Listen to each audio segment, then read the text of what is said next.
जय जगन्नाथ। कार्यक्रम में उपस्थित ओडिशा के गवर्नर श्री हरिबाबू, यहाँ के लोकप्रिय मुख्यमंत्री श्री मोहन चरण मांझी जी, केंद्रीय मंत्रिमंडल के मेरे साथी मंत्रीगण, ओडिशा सरकार के मंत्री, सांसदगण, विधायकगण, उद्योग और व्यापार जगत के प्रमुख उद्यमी साथी, देश और दुनिया के इन्वेस्टर्स और ओडिशा के मेरे प्यारे भाई और बहनों, जनवरी महीने में यानी 2025 के प्रारंभ में ही ओडिशा का ये मेरा दूसरा दौरा है। कुछ दिन पहले ही मैं यहाँ प्रवासी भारतीय दिवस के आयोजन का हिस्सा बना था। अब आज यहाँ उत्कर्ष ओडिशा कॉन्क्लेव में आपके बीच आया हूं। मुझे बताया गया है कि ये ओडिशा में अब तक की सबसे बड़ी बिजनेस समिट है।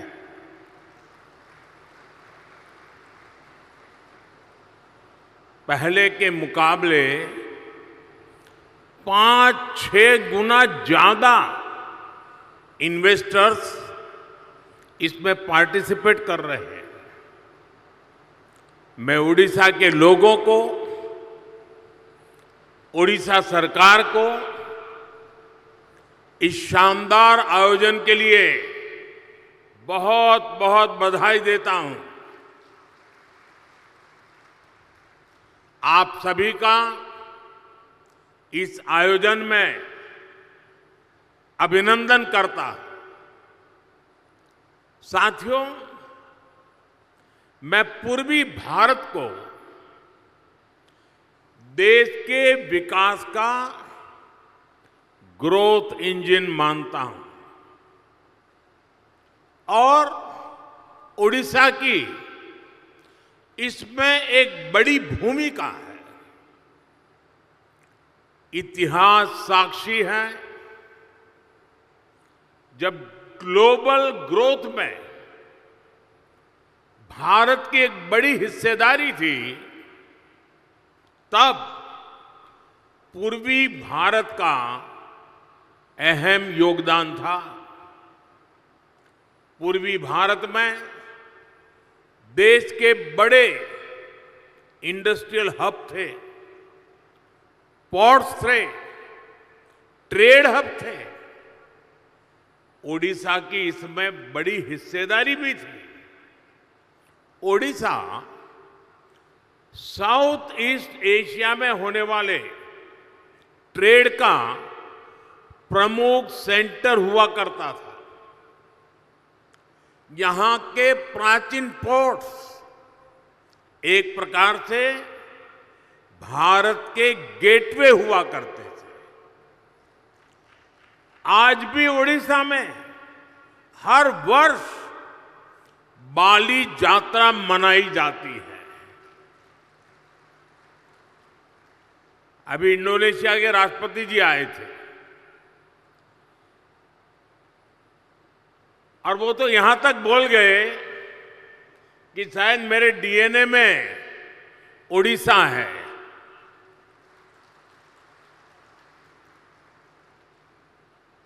साथियों, ये ओडिशा उस लेगेसी को सेलिब्रेट करती है जो ओडिशा को साउथ ईस्ट एशिया से जोड़ती है। अब 21वीं सदी में ओडिशा अपनी उस गौरवशाली विरासत को फिर से रिवाइव करने में जुट गया है। हाल में ही सिंगापुर के प्रेसिडेंट ओडिशा होकर गए हैं। सिंगापुर ओडिशा के साथ संबंधों को लेकर बहुत ही उत्साहित है। आसियान देशों ने भी ओडिशा के साथ ट्रेड और ट्रेडिशन के कनेक्ट को मजबूती देने में दिलचस्पी दिखाई है। आज इस क्षेत्र में संभावनाओं के इतने द्वार खुल रहे हैं जितने आजादी के बाद पहले कभी नहीं खुले। मैं यहां उपस्थित हर इन्वेस्टर्स का आह्वान करूंगा और हमारे मुख्यमंत्री जी ने जो बात कही मैं इसको दोहराना चाहूंगा। यही समय है, सही समय है। ओडिशा की इस विकास यात्रा में आपका निवेश आपको सफलता की नई बुलंदियों पर पहुंचाएगा और ये मोदी की गारंटी है।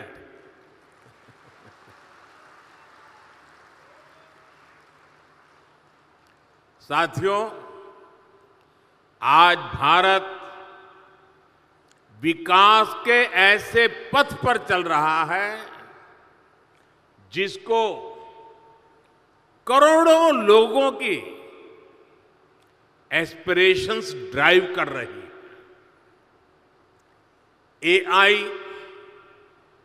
एआई का युग है।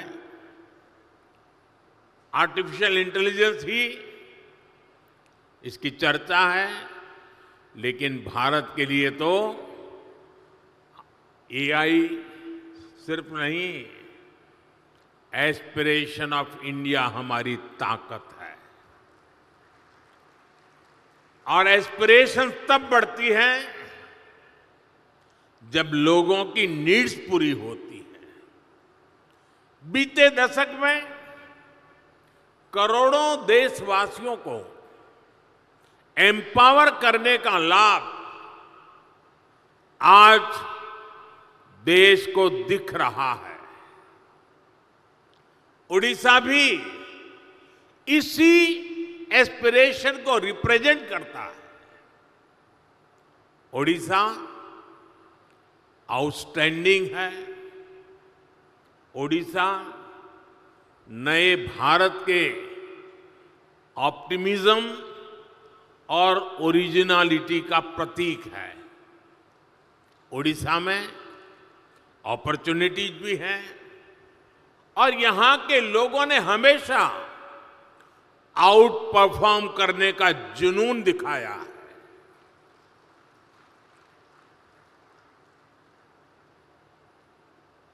मैंने गुजरात में ओडिशा से आने वाले साथियों के कौशल, उनकी मेहनत, उनकी ईमानदारी को खुद अनुभव किया है।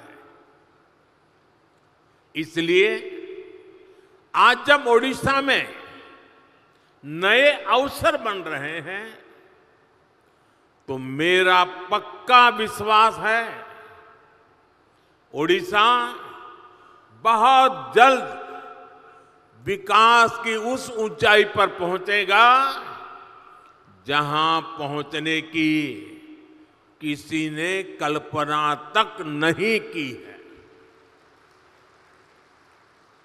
मुझे खुशी है कि मुख्यमंत्री मोहन चरण मांझी जी की पूरी टीम उड़ीसा के विकास को तेज गति देने में जुटी है। Food processing, petrochemical, port-lead development, fisheries, IT, edutech, textile, tourism, mining, green energy, ऐसी हर इंडस्ट्री में उड़ीसा भारत के लीडिंग राज्यों में से एक बन रहा है। साथियों, भारत आज बहुत तेज गति से दुनिया की तीसरी बड़ी इकोनॉमी बनने की तरफ आगे बढ़ रहा है। $5 ट्रिलियन इकोनॉमी का पड़ाव भी अब ज्यादा दूर नहीं है। बीते दशक में मैन्युफैक्चरिंग में भी भारत की ताकत सामने आने लगी है। अब भारत की इकोनॉमी के विस्तार के दो बड़े पिलर हैं। एक हमारा इनोवेटिव सर्विस सेक्टर और दूसरा भारत के क्वालिटी प्रोडक्ट्स। देश की तेज प्रगति सिर्फ रॉ मटेरियल के एक्सपोर्ट पर संभव नहीं है। इसलिए हम पूरे इकोसिस्टम को बदल रहे हैं, नए विजन के साथ काम कर रहे हैं। यहां से मिनरल निकले और फिर एक्सपोर्ट होकर के दुनिया के किसी देश में पहुंचे, वहां पर वैल्यू एडिशन हो, कोई नया प्रोडक्ट बने और फिर वो प्रोडक्ट भारत में वापस आए। ये ट्रेंड मोदी को मंजूर नहीं है।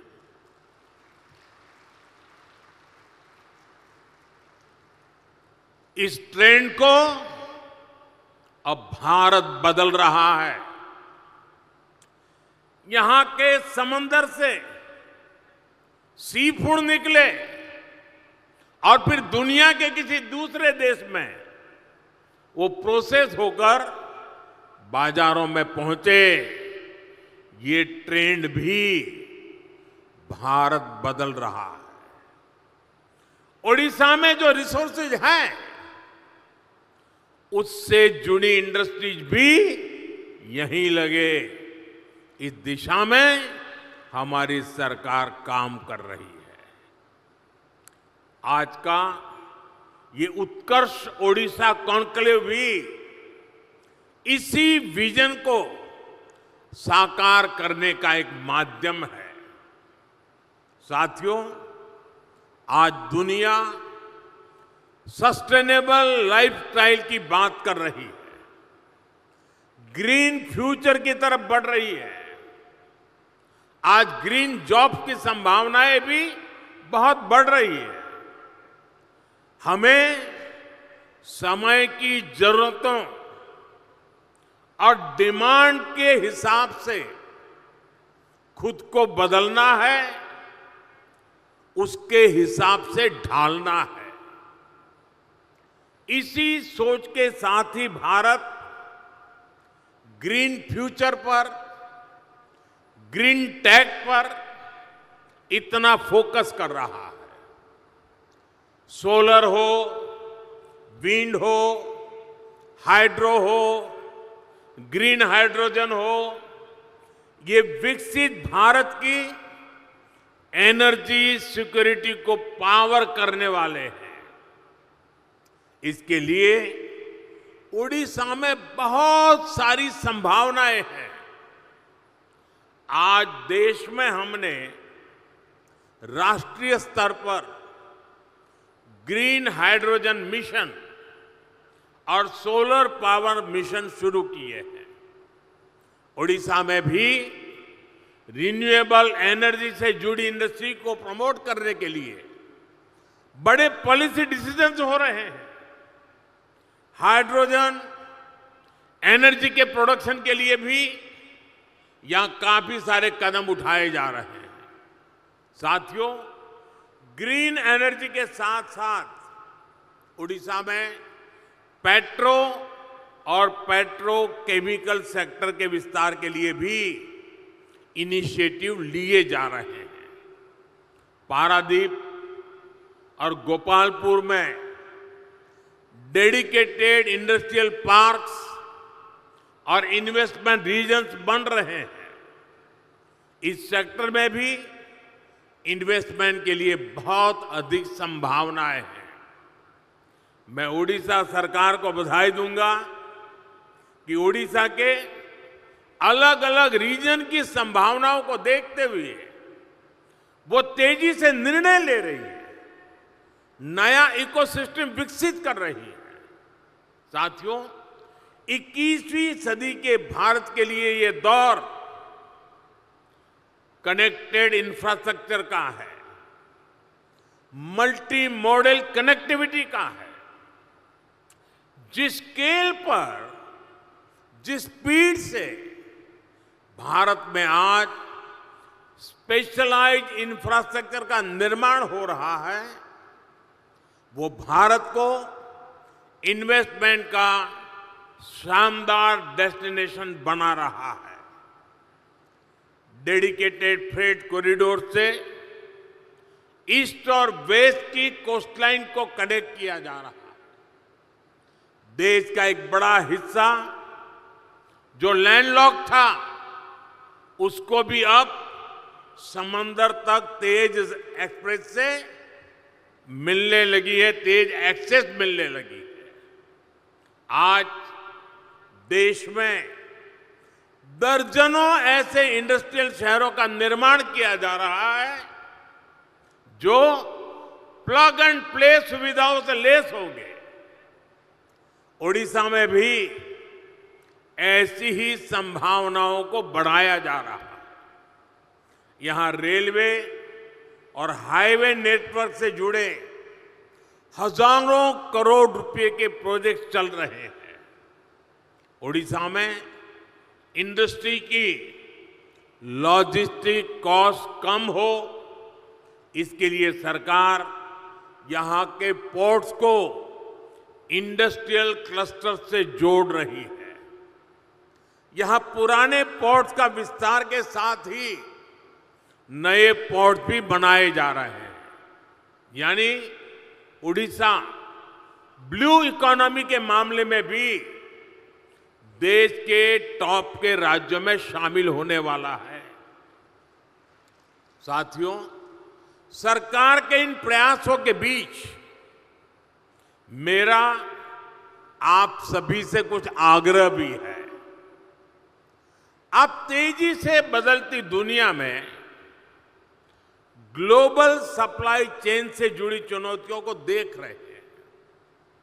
भारत बिखरी हुई सप्लाई चेन और इंपोर्ट आधारित सप्लाई चेन पर ज्यादा भरोसा नहीं कर सकता। हमें भारत में ही एक ऐसी सशक्त सप्लाई और वैल्यू चेन बनानी है जिस पर वैश्विक उतार चढ़ाव का कम से कम असर पड़े। ये सरकार के साथ साथ इंडस्ट्री का भी बहुत बड़ा दायित्व है। इसलिए आप जिस भी इंडस्ट्री में हैं, उससे जुड़े एमएसएमईज को सपोर्ट करें, उनकी हैंड होल्डिंग करें। आप ज्यादा से ज्यादा युवा स्टार्टअप्स को भी सपोर्ट करें। साथियों, आज कोई भी इंडस्ट्री नई टेक्नोलॉजी के बिना ग्रो नहीं कर सकती। ऐसे में रिसर्च और इनोवेशन बहुत जरूरी है। सरकार देश में रिसर्च से जुड़ा एक बहुत वाइब्रेंट इकोसिस्टम बना रहा है। इसके लिए एक स्पेशल फंड भी बनाया गया है। इंटर्नशिप और स्किल डेवलपमेंट के लिए एक स्पेशल पैकेज घोषित किया गया है। इसमें भी इंडस्ट्री खुलकर आगे आए, सरकार के साथ मिलकर काम करे, ये सभी की अपेक्षा है। जितना बड़ा और बेहतरीन भारत का रिसर्च इकोसिस्टम होगा, स्किल्ड यंग पूल होगा, हमारी इंडस्ट्री को इससे सीधा फायदा होगा। मैं इंडस्ट्री के सभी साथियों, ओडिशा सरकार से कहूंगा कि आप सभी मिलकर यहां एक आधुनिक इकोसिस्टम का निर्माण करें। एक ऐसा इकोसिस्टम जो ओडिशा के एस्पिरेशन के साथ चले, यहां के नौजवानों को नए मौके दे। इससे ओडिशा के नौजवानों को यहां पर ही जॉब्स के ज्यादा से ज्यादा अवसर मिलेंगे। ओडिशा समृद्ध होगा, ओडिशा सशक्त होगा, ओडिशा का उत्कर्ष होगा। साथियों, आप सभी दुनिया भर में जाते हैं, दुनिया भर के लोगों से मिलते हैं। आज दुनिया में भारत को जानने समझने की उत्सुकता आप चारों तरफ अनुभव करते हैं। भारत को समझने के लिए ओडिशा एक बेहतरीन डेस्टिनेशन है। यहां हजारों वर्ष की हमारी हेरिटेज है, हिस्ट्री है। आस्था, आध्यात्म, घने जंगल, पहाड़, समंदर, हर चीज के दर्शन एक ही जगह पर होते हैं। ये राज्य विकास और विरासत का अद्भुत मॉडल है। इसी भाव के साथ ही हमने G20 के कल्चर से जुड़े इवेंट उड़ीसा में रखे थे। कोणार्क सन टेम्पल के चक्र को हमने G20 के मेन इवेंट का हिस्सा बनाया था। उत्कर्ष ओडिशा में हमें ओडिशा के इस टूरिज्म पोटेंशियल को भी एक्सप्लोर करना है।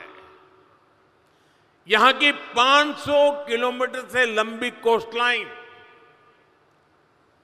33% से ज्यादा का forest cover, eco tourism, adventure tourism की अनंत संभावनाएं आपका इंतजार कर रही है। आज भारत का फोकस है वेट इन इंडिया। आज भारत का मंत्र है हील इन इंडिया। और इसके लिए ओडिशा का नेचर, यहां की प्राकृतिक सुंदरता बहुत मददगार है। साथियों, आज भारत में कॉन्फ्रेंस टूरिज्म का भी बहुत पोटेंशियल बन रहा है। दिल्ली में भारत मंडपम और यशोभूमि जैसे वेन्यू, इसके बड़े सेंटर बन रहे हैं। भुवनेश्वर में भी बहुत बढ़िया कन्वेंशन सेंटर का लाभ मिल सकता है। इसी से जुड़ा एक और नया सेक्टर कंसर्न इकोनॉमी का है। जिस देश में म्यूजिक, डांस, स्टोरी टेलिंग की इतनी समृद्ध विरासत है, जहां युवाओं का इतना बड़ा पूल है जो कंसर्ट्स का बहुत बड़ा कंज्यूमर है, वहां कंसर्ट इकोनॉमी के लिए अनेक संभावनाएं हैं। आप देख रहे हैं कि बीते 10 सालों में लाइव इवेंट्स का चलन और डिमांड दोनों बड़े हैं। पिछले कुछ दिनों में आपने मुंबई और अहमदाबाद में हुए कोल्ड प्ले कॉन्सर्ट की शानदार तस्वीरें देखी होगी। ये इस बात का प्रमाण है कि लाइव कॉन्सर्ट्स के लिए भारत में कितना स्कोप है। दुनिया के बड़े बड़े कलाकार, बड़े बड़े आर्टिस्ट भी भारत की तरफ आकर्षित हो रहे हैं। कंसर्ट इकोनॉमी से टूरिज्म भी बढ़ता है और बड़ी संख्या में जॉब्स क्रिएट होती है। मेरा राज्यों से, प्राइवेट सेक्टर से आग्रह है कि कंसर्ट इकोनॉमी के लिए जरूरी इंफ्रास्ट्रक्चर पर फोकस करें, जरूरी स्किल्स पर फोकस करें। इवेंट मैनेजमेंट हो, आर्टिस्ट की ग्रूमिंग हो, सिक्योरिटी और दूसरे इंतजाम हो, इन सभी में नई संभावनाएं बन रही है। साथियों, अगले महीने ही भारत में पहली बार वर्ल्ड ऑडियो विजुअल समिट यानी वेव्स होने वाली है। ये भी एक बहुत बड़ा आयोजन होगा। ये भारत की क्रिएटिव पावर को दुनिया में नई पहचान दिलाएगा। राज्यों में इस तरह के इवेंट से भी जो रेवेन्यू जनरेट होता है, जो परसेप्शन बनता है, वो भी इकोनॉमी को आगे बढ़ाता है। और ओडिशा में भी इसकी बहुत संभावनाएं हैं। साथियों, विकसित भारत के निर्माण में ओडिशा की बड़ी भूमिका है। ओडिशा वासियों ने समृद्ध ओडिशा के निर्माण का संकल्प लिया है। इस संकल्प की सिद्धि के लिए केंद्र सरकार की तरफ से हर संभव सहयोग मिल रहा है। ओडिशा के प्रति मेरा स्नेह आप सब भली भांति जानते हैं। प्रधानमंत्री के तौर पर ही मैं यहां करीब करीब 30 बार आ चुका हूं। आजादी से अब तक जितने प्रधानमंत्री होंगे वो सब मिलाकर के जितनी बार आए होंगे उससे मैं ज्यादा बार ओडिशा आया हूं। ये आपका प्यार है। यहां के ज्यादातर जिलों में जा चुका हूं। मुझे ओडिशा के सामर्थ्य पर भरोसा है, यहां के लोगों पर भरोसा है। मुझे विश्वास है कि आप सभी साथियों का इन्वेस्टमेंट आपके बिजनेस और ओडिशा के उत्कर्ष दोनों को नई ऊंचाई देगा। मैं फिर एक बार इस शानदार आयोजन के लिए पूरे ओडिशा वासियों को, यहां की सरकार को बहुत बहुत बधाई देता हूं, धन्यवाद देता हूं। और जो महानुभाव उड़ीसा में संभावनाओं को तलाश रहे हैं, मैं उनको विश्वास दिलाता हूं, उड़ीसा सरकार और भारत सरकार पूरी ताकत से आपके साथ खड़ी है। फिर एक बार आप सबको बहुत बहुत शुभकामनाएं, बहुत बहुत धन्यवाद।